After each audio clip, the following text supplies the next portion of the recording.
जी अस्सलाम वालेकुम स्टूडेंट्स। हमने अपने प्रीवियस एग्जांपल में देखा था कि किस तरह से हम equation of orthogonal trajectory find कर सकते हैं, और हमने पहले अंडरस्टैंड किया था कि बेसिकली ऑर्थोगोनल ट्राइजेक्टरीज का मतलब क्या होता है और उसकी एक्सप्लेनेशन देखी थी। स्टूडेंट अभी हम एग्जाम्पल 2 करने लगे हैं। अब एग्जाम्पल 2 में आपको जो है वो बेसिकली इक्वेशन दी हुई है, वो है पोलर कोऑर्डिनेट्स। पोलर कोऑर्डिनेट्स आप लोग फिजिक्स में भी पढ़ चुके होंगे कि जिसमें आपके पास आर और थीटा में अगर आपके पास वेरिएबल इन्वॉल्व हों तो वो बेसिकली रिप्रेजेंट कर रहे होते हैं पोलर कोऑर्डिनेट्स को। ठीक है, तो हम यहाँ पे देख सकते हैं कि हमारी डिफरेंशियल इक्वेशन, डिफरेंशियल नहीं है सॉरी, सिंपल इक्वेशन में आर और थीटा इन्वॉल्व है, और ये आपके पास बेसिकली पोलर कोऑर्डिनेट्स में इक्वेशन दी हुई है। ठीक है, अगर आपको पोलर कोऑर्डिनेट्स में दी हो और आपको फाइंड करनी हो डिफरेंशियल इक्वेशन ऑफ ऑर्थोगोनल ट्राइजेक्टरी, तो सबसे पहले आप लोग फाइंड करेंगे are d theta over d R. ठीक है, आपको ये चीज़ फाइंड करनी होगी। ठीक है, जैसे आपने प्रीवियस एग्जांपल में D Y over D X find करते थे आप, और फिर उसकी ऑर्थोगोनल ट्राइजेक्टरी बनाने के लिए आप उसकी राइट हैंड साइड को रेसिप्रोकल ले लेते थे और माइनस से मल्टीप्लाई करते थे। यहाँ पे आप पहले फाइंड करेंगे are d theta over d are, फिर इसका हम दूसरी साइड पे रेसिप्रोकल और माइनस से जब मल्टीप्लाई करेंगे तो वो डिफरेंशियल इक्वेशन ऑफ ऑर्थोगोनल ट्राइजेक्टरी बन जाएगी।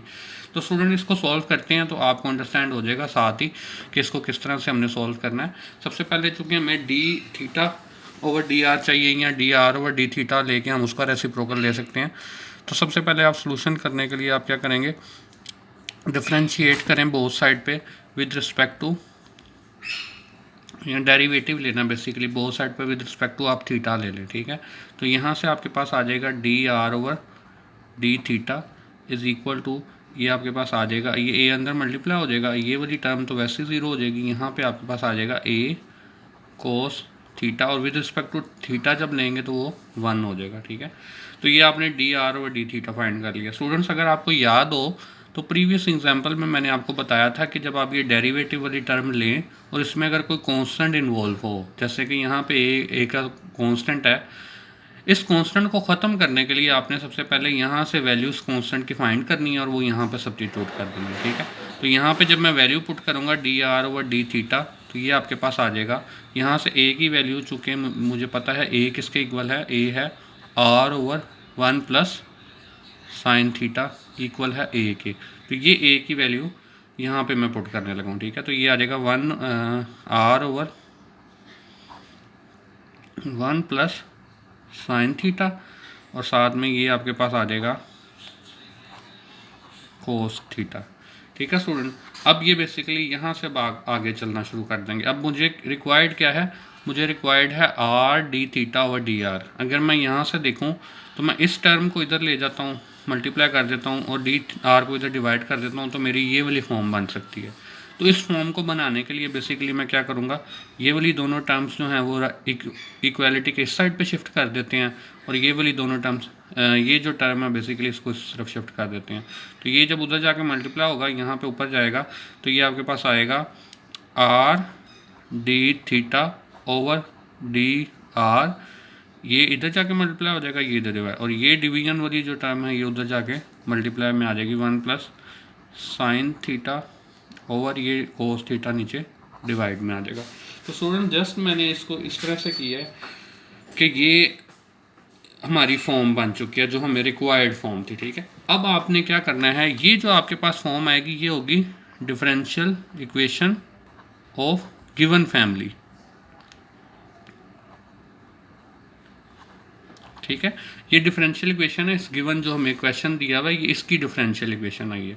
अब मुझे अगर differential equation of orthogonal trajectory find करनी है तो आपने राइट हैंड साइड तो वैसे ही रहने देनी है, ये वैसे ही रहेगी, इसको उल्टा दें जिस तरह हमने प्रीवियस एग्जांपल में देखा था, और इधर से इसको माइनस से मल्टीप्लाई कर दें, माइनस से मल्टीप्लाई करना है और इस टर्म का रेसिप्रोकल ले लेंगे, तो ये आपके पास जो नई चीज़ आएगी वो होगी डिफरेंशियल इक्वेशन ऑफ ऑर्थोगोनल ट्राइजेक्टरी। ठीक है, ये डिफरेंशियल इक्वेशन ऑफ ऑर्थोगोनल ट्राइजेक्टरी आपके पास आ जाएगी। ठीक है, स्टूडेंट अब हमने बेसिकली इसका सोल्यूशन फाइंड करना है। जो सोल्यूशन हमारे पास आएगा वो बेसिकली इस गिवन इक्वेशन की ऑर्थोगोनल ट्राइजेक्टरी की इक्वेशन आएगी, ठीक है।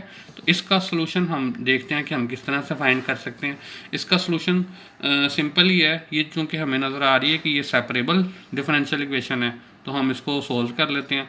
ये बेसिकली आर और डी आर उधर चले जाएंगे इक्वालिटी के, और ये वाली टर्म, ये डी आर और आर उस तरफ शिफ्ट करते हैं, ये वाली टर्म्स इधर आती हैं। ये आएगा 1 plus sine theta over cos theta is equal to, ये डी थीटा वैसे ही रहेगा, D theta is equal to R D R 1 over R. Just मैंने इसको सेपरेट कर लिया, ये वाली टर्म बेसिकली इधर जाके मल्टीप्लाई हो गई, ठीक है, और ये वाली टर्म इधर जाके डिवाइड हो गई, और ये डी आर बेसिकली इधर चला गया, और ये 1 इधर 1 ओवर आर हो गया इधर जाके, ठीक है। ये हम देख सकते हैं कि ये अब आपके पास सेपरेबल डिफरेंशियल इक्वेशन की फॉर्म बन चुकी है, ठीक है।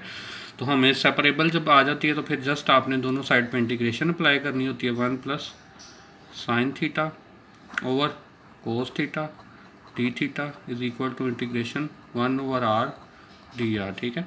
जस्ट दोनों साइड पे हम इसको इंटीग्रेट करते हैं और फिर देखते हैं कि हमारा सोल्यूशन क्या आता है, ठीक है। 1 ओवर कोस को हम लिख सकते हैं integration secant theta D theta plus integration, अब ये मैंने 1 के नीचे भी कोस थीटा लिख दिया, वो बेसिकली बन जाता है सीकन थीटा, ठीक है। और साइन थीटा के नीचे जब हम इसको लिखेंगे कोस थीटा को, तो ये आपके पास बन जाएगा टेंजेंट थीटा डी थीटा, और ये आपके पास आ जाएगी integration 1 over R D are. Simple integration है स्टूडेंट्स। आपको पता होना चाहिए कि जो सीकेंट थीटा की इंटीग्रेशन होती है वो होती है L N secant theta tangent theta, L N secant theta plus tangent theta, और आपके पास जो दूसरी टर्म है उसकी इंटीग्रेशन होती है, इसकी इंटीग्रेशन होती है minus L N cos theta, ठीक है। जस्ट मैंने इन दोनों की इंटीग्रेशन कर दिया। अच्छा स्टूडेंट, यहाँ से एक छोटी सी मिस्टेक हमने की थी, ये जो हमारे पास माइनस टर्म थी, ये जब उधर जाएगा तो ये माइनस यहाँ पे आएगा, ठीक है। तो ये यहाँ पे मैं दोबारा से उसी तरह से ये ऐड कर रहा हूँ, ये माइनस आपके पास आता जाएगा, ठीक है। ये वाली टर्म बेसिकली माइनस में थी, ठीक है। तो ये आपके पास सीकन थीटा की इंटीग्रेशन बेसिकली क्या होती है, L n secant theta plus tangent theta. Similarly जो आपके पास टेन थीटा की इंटीग्रेशन होती है वो minus L N cos theta, ये आप इंटर में पढ़ चुके हैं, ठीक है। और यहाँ पे राइट हैंड साइड में आपके पास आ जाएगा माइनस एल एन आर, यहाँ पे आप प्लस कर दें बेशक एल एन सी करके हम कॉन्स्टेंट ऐड कर देना, क्योंकि सारी टर्म्स एल एन में है इसलिए मैंने बेसिकली इसमें एल एन सी ऐड किया, ताकि इसको अगर आप मज़ीद सिंप्लीफाई करना चाहें तो वो सिंप्लीफाई हो जाए, ठीक है। तो ये वाली टर्म को इधर जाके मल्टीप्लाई कर देते हैं, ये वाली टर्म माइनस से इधर जाके प्लस हो जाएगी, ये l n secant theta plus tangent theta, ठीक है। ये इधर जाके प्लस कर देते हैं, ये आ जाएगा L N cos theta minus L N R plus L N C. अब जो मल्टीप्लाई वाली टर्म्स हैं वो हमें पता है, जो एडिशन वाली टर्म्स हैं वो मल्टीप्लाई की फॉर्म में आ जाती हैं, और जो डिवीजन में है बेसिकली ये आपके पास आ जाएगा एल एन, ये मल्टीप्लाइड फॉर्म में आ जाएगा सी कोस थीटा, और जो माइनस में होता है वो आपके पास बेसिकली डिवीजन की फॉर्म में आ जाता है, ठीक है। और यहाँ पे भी आपके पास l n secant theta plus tangent theta आ जाएगा, ठीक है। तो ये एल एन को हम बेसिकली कैंसिल आउट करके secant theta plus tangent theta is equal to c cos theta over r, इस तरह की फॉर्म में हम अपना सोल्यूशन फाइंड कर सकते हैं, ठीक है। तो स्टूडेंट मैं जल्दी से इसको रिवाइज करता हूँ। गिवन डिफरेंशियल इक्वेशन इस दफ़ा जो आपको गिवन में दी हुई है वो है polar coordinates. Polar coordinates students ऐसे कोऑर्डिनेट्स होते हैं जिसमें आर और थीटा इन्वॉल्व होता है, ठीक है। इस तरह की इक्वेशन को सॉल्व करने के लिए सबसे पहले आपको चाहिए होगा r d theta over d r. आपको d theta over d r चाहिए, तो आप बेसिकली यहाँ से आप विद रिस्पेक्ट टू आर भी फाइंड करके यहाँ से d are over D theta की फॉर्म भी आ जानी थी, लेकिन मैंने इसको थोड़ा आसानी से सॉल्व करने के लिए जस्ट दोनों साइड पे with respect to theta differentiate कर दिया, ठीक है। ये चीज़ आप बेसिकली आपका गोल ये है कि आपको ये टर्म फाइंड करनी है, ठीक है। इसको फाइंड करने के लिए हमने पहले विद रिस्पेक्ट टू थीटा जब दोनों साइड पे डेरिवेटिव फाइंड किया तो ये आ जाएगा D are over D theta, और यहाँ पे जब ए 1 से मल्टीप्लाई होकर कांस्टेंट है, कांस्टेंट का डेरिवेटिव 0 हो जाएगा, और यहाँ पे जब आप साइन थीटा के लेंगे वो कोस थीटा हो जाएगा। अब उसके बाद मैंने आपको बताया था प्रीवियस एग्जांपल में भी कि अगर यहाँ पे डेरिवेटिव में कोई कांस्टेंट इन्वॉल्व होगा तो हम यहाँ से इसकी वैल्यू फाइंड करेंगे गिवन इक्वेशन से, और वो यहाँ पे पुट कर देंगे। तो ये ए की value R over 1 plus sine theta आया था, वो हमने यहाँ पे पुट कर दिया, ठीक है। नंबर 3 स्टेप में हमने जस्ट अब इस चीज़ को फाइंड करने के लिए आर डी थीटा और डी आर फाइंड करने के लिए ये आर इसको उधर जाके मल्टीप्लाई कर दिया और इसको यहाँ पे डिवाइड कर दिया, तो ये वाली टर्म बन जाएगी, और ये वाली दोनों टर्म्स जो है वो इक्वालिटी से इधर शिफ्ट करनी है। तो मैंने शिफ्ट की तो ये चीज़ आ गई। अब जब ये चीज़ आपके पास आ जाएगी तो वो आपके पास रिप्रेजेंट कर रही होगी differential equation of given family, मतलब ये इस फैमिली की डिफरेंशियल इक्वेशन है। हमें ऑर्थोगोनल ट्राइजेक्टरी की और differential equation of orthogonal trajectory find करने के लिए आपने इसको रेसिप्रोकल ले लेना और माइनस से मल्टीप्लाई कर देना, ठीक है। उसके बाद स्टूडेंट मैंने इसको देखा तो ये मेरे पास सेपरेबल, ये आपके पास डिफरेंशियल इक्वेशन का जो सोल्यूशन होगा वो बेसिकली क्या होगा, ऑर्थोगोनल ट्राइजेक्टरी की इक्वेशन होगी गिवन इक्वेशन, इस इक्वेशन की ऑर्थोगोनल ट्राइजेक्टरी की इक्वेशन होगी। फाइंड करने के लिए मैंने बेसिकली देखा तो ये सेपरेबल डिफरेंशियल इक्वेशन की फॉर्म बन रही थी। सेपरेबल डिफरेंशियल इक्वेशन के मुताबिक डी थीटा के साथ थीटा वाली टर्म्स होनी चाहिए, डी आर के साथ आर वाली टर्म्स होनी चाहिए, ये इधर जाके मल्टीप्लाई होगा और ये आर डिवाइड हो जाएगा, ये माइनस ऐसे ही रहेगा। सिमिलरली ये दोनों टर्म्स भी इधर से शिफ्ट कर दी और ये आपके पास सेपरेबल फॉर्म बन चुकी है, ठीक है।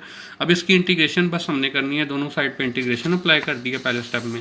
सेकंड स्टेप में मैंने ये किया कि 1 ओवर कोस थीटा को मैंने सीकन थीटा लिख लिया, plus sine theta over cos theta को टेंजेंट थीटा कर दिया, और ये equal to right hand side वैसे ही आ गए, ठीक है। अब सीकन थीटा की इंटीग्रेशन होती है L n secant theta plus tangent theta, और टेंजेंट थीटा की होती है minus L N cos theta, ठीक है। और राइट हैंड साइड पे ये माइनस की वजह से minus L N R plus c आ गया। अब मैंने प्लस एल एन सी इसलिए ऐड किया चूँकि सारी टर्म्स एल एन में आ जाएँ ताकि हम उनकी सिंप्लीफिकेशन आसानी से कर सकते हैं, ठीक है। अब ये माइनस वाली टर्म बेसिकली इस तरफ शिफ्ट कर दी गई, आपके पास 3 टर्म्स हैं यहाँ पे। इन 3 टर्म्स में हम देख सकते हैं कि ये दो जो प्लस की हैं इनको अगर हम सिंगल फॉर्म में लिखें तो ये प्रोडक्ट फॉर्म में चली जाती है, और जो डिवीजन माइनस की होती है वो डिवीजन में आ जाती है, ठीक है। इन तीनों को मैंने एक एल एन की फॉर्म में लिख दिया। अब ये एल एन और यहाँ पे एल एन बेसिकली को हम कैंसल आउट कर देंगे और ये आपके पास सिंप्लीफाइड फॉर्म में सोल्यूशन आ चुका है, ठीक है। तो स्टूडेंट अगर आपको कोई क्वेश्चन हो या आपको कोई क्यूरी हो तो आप मुझसे डिस्कस कर सकते हैं इससे रिलेटेड, ठीक है।